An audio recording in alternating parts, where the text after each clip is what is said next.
झील के किनारे एक आदमी खड़ा हुआ है। उसकी वाइफ उसके पास आती है। तब वो पलटकर उसे देखता है तो उसे ऐसा फील होता है जैसे उस पर कोई चीज हावी हो गई है और इसके बाद फौरन वो नदी में कूद जाता है, जिस पर उसकी वाइफ बहुत रोती है और रोते हुए कहती है कि उसकी जान छोड़ दो, जिसके बदले में चाहे तुम मुझे ले जाओ। और फौरन ही उसका हस्बैंड पानी के ऊपर आ जाता है और वो बिल्कुल नॉर्मल हालत में होता है और पानी से बाहर आने में उसकी वाइफ उसकी हेल्प करती है। और अचानक से उसकी वाइफ को कुछ सुपरनेचुरल चीजें पानी में खींच लेती है। उसे बचाने के लिए वो काफी उसकी हेल्प करता है, लेकिन कोई चीज अंदर से उसे अपनी तरफ खींच रही होती है और ऐसा करने वाली ये मरमेड जलपरियां ही होती। और उन जलपरियों ने ऐसा इसलिए किया था क्योंकि उसके हस्बैंड की जान बख्शने की कीमत उन्होंने उसकी वाइफ में से ही पूरी। और इसके बाद हमें एक कपल दिखाया जाता है जो आपस में मंगेतर होते हैं। लड़की का नाम मरीना और लड़के का नाम रोमा होता है। असल में वो स्विमिंग पूल में खड़े होते हैं कि मरीना को स्विमिंग नहीं आती, जिस पर उसका मंगेतर उसे स्विमिंग सिखा रहा होता है। और ठीक उसी वक्त रोमा का एक फ्रेंड भी वहाँ आ जाता है और वो उसे स्विमिंग रेस का चैलेंज देता है और रोमा मरीना को पूल के किनारे छोड़कर रेस करने चला जाता है। उन दोनों के रेस पर जाने के बाद मरीना खुद ही स्विमिंग करने की कोशिश करती है, जिससे वो फौरन डूबने लगती है और रोमा को इस बारे में कुछ पता नहीं होता। और जब उनकी स्विमिंग खत्म होती है तब वो आकर देखता है कि मरीना डूब रही है, जिस पर रोमा उसे फौरन बचा लेता है और मरीना मौत के मुंह से बाहर आ जाती है। इस वाकये के बाद उन दोनों के दरमियान काफी क्लैश हो जाता है। उसके बाद रोमा अपने एक फ्रेंड के साथ झील के किनारे बने हुए एक घर में जाता है। असल में वो घर रोमा के फादर का होता है। रोमा अपने फ्रेंड को बताता है कि उसकी मदर की डेथ उस घर के नजदीक झील में डूबकर हुई थी और इस इंसिडेंट के बाद उसके फादर पागल हो चुके थे। और यहाँ पर यह हकीकत सामने आती है कि झील के किनारे खड़ा हुआ आदमी असल में रोमा का फादर होता है और जलपरी ने उसकी माँ को डुबोकर मार दिया। रोमा का फ्रेंड उसे एक बैचलर पार्टी में लेकर आता है क्योंकि रोमा की शादी होने वाली होती है और वो दोनों देखते हैं कि उस घर के बेसमेंट में पानी भरा हुआ है, जिससे वो दोनों सोचते हैं कि ये पानी शायद सीवरेज के खराब होने से यहाँ पर आया है या फिर बारिश होने की वजह से ये पानी यहाँ पर खड़ा हुआ है। कुछ देर गुजरने के बाद उनके बाकी फ्रेंड्स भी पार्टी के लिए आ जाते हैं। उस वक्त रोमा का मूड थोड़ा ऑफ होता है, जिसकी वजह से वो पार्टी को छोड़ देता है और उसी झील के किनारे आकर बैठ जाता है। वो फौरन मरीना को कॉल करता है और वो किसी जरूरी काम में बिजी होती है और रोमा फौरन उस झील में स्विमिंग के लिए उतर जाता है। जब रोमा स्विमिंग कर रहा होता है तब उसे इस बात का एहसास होता है कि उसके अलावा भी वहाँ पर कोई मौजूद है। वो झील से बाहर आ जाता है और वहाँ पर उसे एक लड़की नजर आती है। वो लड़की अपने बालों में कॉम्ब कर रही होती है, जिससे वो फौरन समझ जाता है कि शायद ये जलपरी है और वो फौरन अट्रैक्ट हो जाता है और उसके पास जाता है। वो दोनों एक दूसरे के पास आते हैं और वो लड़की उसे क्रॉलिंग स्माइल देती है और उससे पूछती है डू यू लव मी। फिर मरीना रोमा को कॉल कर रही होती है, जिस पर वो कोई रिस्पॉन्स नहीं देता और सुबह होते ही रोमा के फ्रेंड्स उसे ढूंढ रहे होते हैं और वो बेहोश होता है लेकिन झील के किनारे, और वो होश में आ जाता है। होश में आते ही वो उस लड़की यानी जलपरी के बारे में पूछता है। उसकी फ्रेंड्स देखते हैं कि जमीन पर उस जलपरी की कॉम्ब पड़ी है और वही कंघी मरीना को रोमा के कपड़ों से भी मिलती है। इस इंसिडेंट के बाद रोमा की तबीयत कुछ अपसेट होती है और वो अपनी परफॉर्मेंस भी नहीं दिखा रहा होता, जिस पर उसका कोच उसे कहता है कि उसे बहुत ज्यादा प्रैक्टिस की जरूरत। फिर ट्रेनिंग के बाद जब रोमा नहा रहा होता है तब उसके साथ कुछ अजीबोगरीब होना शुरू हो जाता है। वो जलपरी उसके पीछे खड़ी होती है और फिर उससे पूछती है कि डू यू लव मी, कि तुम मुझसे प्यार करते हो। वो फौरन पलट कर देखता है और वो जलपरी फौरन वहाँ से गायब हो जाता है और रोमा घर आ जाता है। और अब वो फील करता है कि उसकी तबीयत पहले से ज्यादा अपसेट है क्योंकि अब उसे फीवर भी हो जाता है। मरीना फील करती है कि रोमा की ऐसी तबीयत ओवर ट्रेनिंग करने की वजह से हुई है। फिर रोमा को एक लड़की गुदगुदी कर रही होती है और वो सोचता है कि ये मरीना है और वो उस पर शाउट करता है। फिर वो देखने के लिए उठता है लेकिन वहाँ पर कोई नहीं।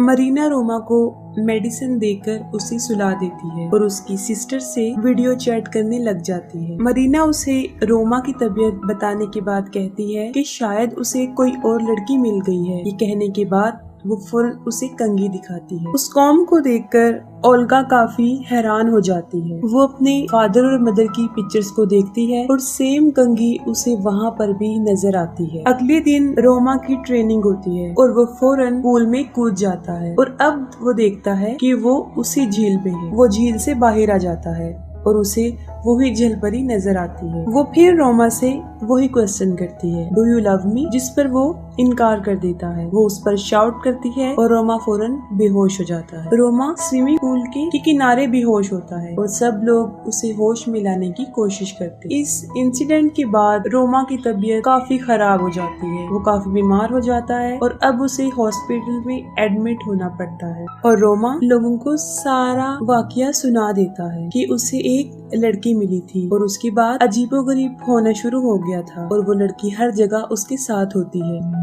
जिस पर ऑल्गर रोमा से पूछती है कि पहली मर्तबा उसने उस लड़की को कहाँ देखा था। वो बता देता है कि झील के किनारे, और उसने उसकी शर्ट पहनी हुई थी और उसकी किस भी की थी। ये सुनते ही मरीना गुस्से में आ जाती है और वहाँ से चली जाती है। उसके पीछे रोमा भी जाता है, लेकिन अब उसमें काफी वीकनेस हो चुकी थी तो वो ज्यादा नहीं चल सकता था। और अचानक से मरीना को किसी की आवाज आती है। फिर वो मुख्तलिफ डायरेक्शन में जाती है और उसके पीछे रोमा भी जाता है। रोमा एक कमरे में चला जाता है। वहाँ उसे फिर जलपरी नजर आती है और मोरिना के वहाँ पहुँचने से पहले दरवाजा बंद हो जाता है। इससे पहले कि सब लोग रोमा को उस रूम से बाहर निकालते, वो जलपरी एक बार फिर उस पर अटैक कर देती है। और ये सारा वाकया देखकर ऑल्गर फौरन समझ जाती है और वो उसे अपने फादर के पास ले जाती है। पहले तो उनके फादर उनसे मिलने के लिए इनकार कर देते हैं और उनसे कहते हैं कि वो यहाँ से चले जाएं। फिर वो ओल्गा की सारी बातें सुनते हैं। उसकी बातों को सुनकर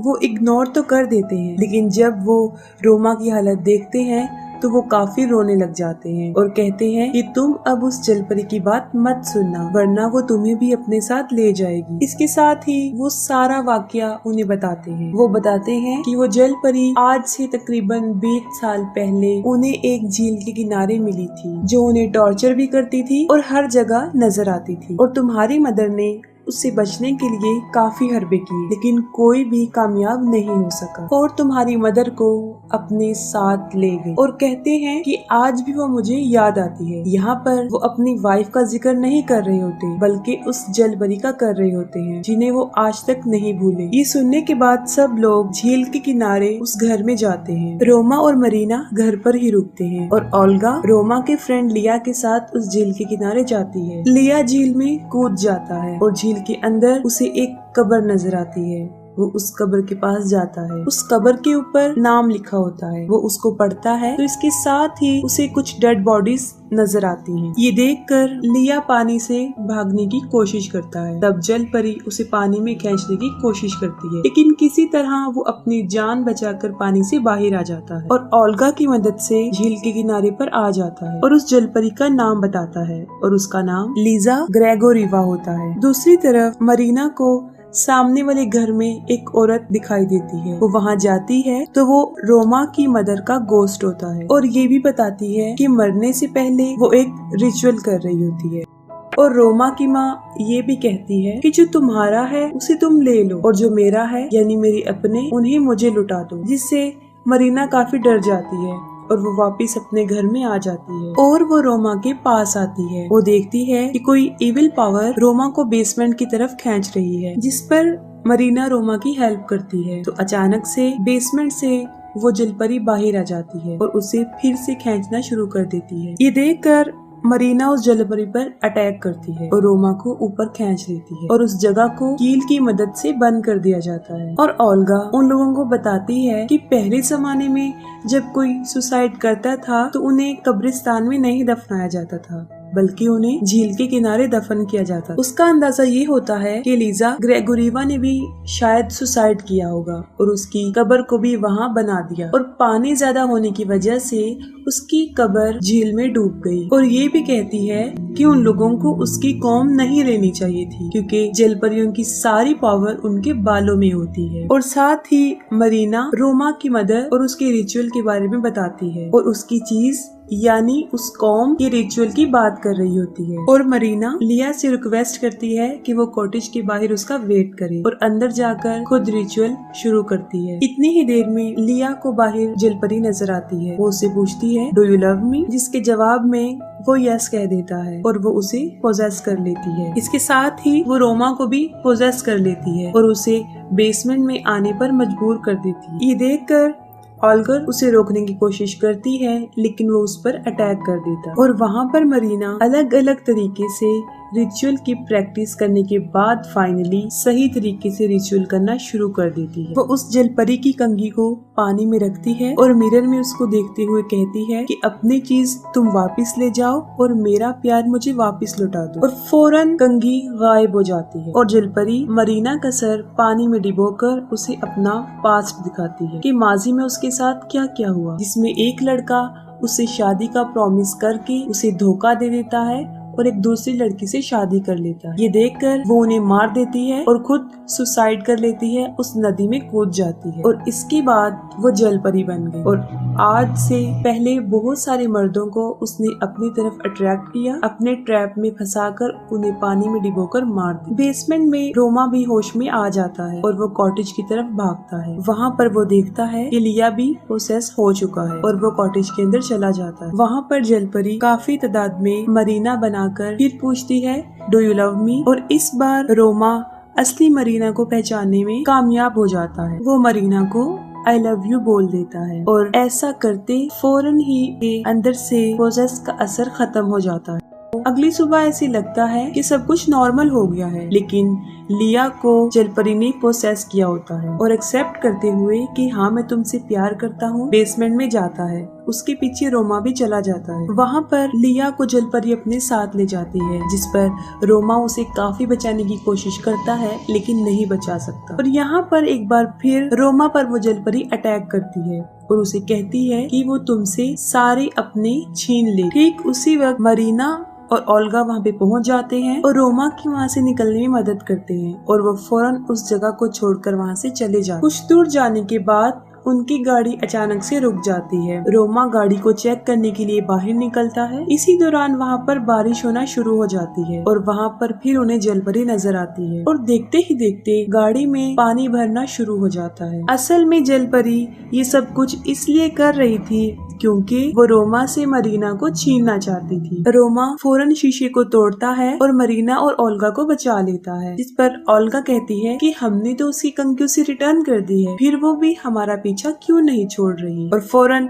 रोमा को इस बात की समझ लग जाती है कि वो उसका पीछा नहीं छोड़े। रोमा फौरन झील की तरफ जाता है और मरीना भी उसके पीछे भागती है, लेकिन कोई उसके सर पे वार कर देता है और उसे बेहोश करता है। झील के किनारे पहुंचते ही जलपरी उसके पास आती है। वो फिर रोमा से पूछती है डू यू लव मी, जिसके जवाब में रोमा उसे कहता है यस आई डू। बट वो जलपरी उसे कहती है कि नहीं, तुम उस लड़की से प्यार करती हो और फौरन रोमा पर अटैक कर देती है। दूसरी तरफ हम देखते हैं कि ओल्गा ने मरीना को बेसमेंट में सेक्रीफाइस का जरिया बनाया होता है और वो एक रिचुअल कर रही होती है। इस रिचुअल का मकसद ये होता है कि वो अपने भाई के बदले उसकी होने वाली वाइफ को ले जा सकती है। मरीना रो रो कर ओल्गा से रिक्वेस्ट करती है कि वो ऐसा ना करे, लेकिन वो उसकी एक नहीं सुनती। तभी फौरन वहाँ पर रोमा के फादर आ जाते हैं। वो ओल्गा को मना करते हैं कि वो मरीना के साथ ऐसा ना करे, क्योंकि जलपरी का मकसद यही है। ओल्गा अपने फादर की बात मान लेती है और फौरन वहाँ पर जलपरी पहुँच जाती है। ओल्गा के फादर जलपरी से ये रिक्वेस्ट करते हैं कि वो इन सब की जान छोड़ दे और मुझे अपने साथ ले जाए। ये कहने के बाद वो उसे आई लव यू बोलते हैं और वो फौरन ओल्गा के फादर पर अटैक करती है और उन्हें अपने साथ ले जाती है। ये देखकर ओल्गा अपने फादर को बचाने के लिए उस जलपरी के बाल पकड़ लेती है और इसी दौरान मरीना अपनी रस्सियां खोल लेती है और उस कैंची से वो उस जलपरी के बाल काट देती है। जलपरी शैतान की एक शक्ल में थी और उसकी असल ताकत उसके बालों में होती है। जैसे ही उसके बाल कटते हैं वो बुरी तरह तड़पने लगती है और देखते ही देखते वो ओल्गा पर अटैक कर देती है और उसे भी अपने साथ ले जाती है। मरीना ओल्गा और उसके फादर को नहीं बचा सकती, लेकिन रोमा को बचाने के लिए वो फौरन उस झील के किनारे जाती है। वो देखती है कि रोमा झील के किनारे लेटा हुआ है और वो बुरी तरह तड़प रहा है, जिस पर आकर वो रोमा को बताती है कि जलपरी की सारी ताकत उसकी कंघी में नहीं है बल्कि उसके बालों में है। रोमा ये सुनकर बेहोश हो जाता है और इसके बाद मरीना पानी में कूद जाती है। वो जलपरी मरीना पर अटैक करती है, लेकिन मरीना उसका काफी मुकाबला कर लेती है और वो जलपरी के बाल काट देती है। जैसे उसके बाल कटते हैं, रोमा फौरन होश में आ जाता है। मरीना फौरन रोमा के पास आती है और वो दोनों गले मिलते हैं और वो रोमा से पूछती है, डू यू लव मी? ये सुनते ही रोमा को काफी शक हो जाता है और वो उसके बाल काटने लगता है और वो वाकई ही जलपरी होती है और इस बार वो उसे मरीना की शक्ल में नजर आई थी और जैसे ही उसके बाल कट रहे होते हैं वो कमजोर से कमजोर होती जा रही। फिर रोमा फौरन तालाब में कूद जाता है और वो देखता है कि पानी के अंदर मरीना बेहोश है। वो उसे पानी से बाहर लेकर आता है और थोड़ी ही देर बाद मरीना भी होश में आ जाती है। यहाँ पर दिखाया जाता है कि उन दोनों के म्यूचुअल लव की वजह से उन्होंने इस ट्रायल को जीत लिया है और जलपरी की ताकत भी उनके सामने हार मान गई और यहीं पर मूवी भी एंड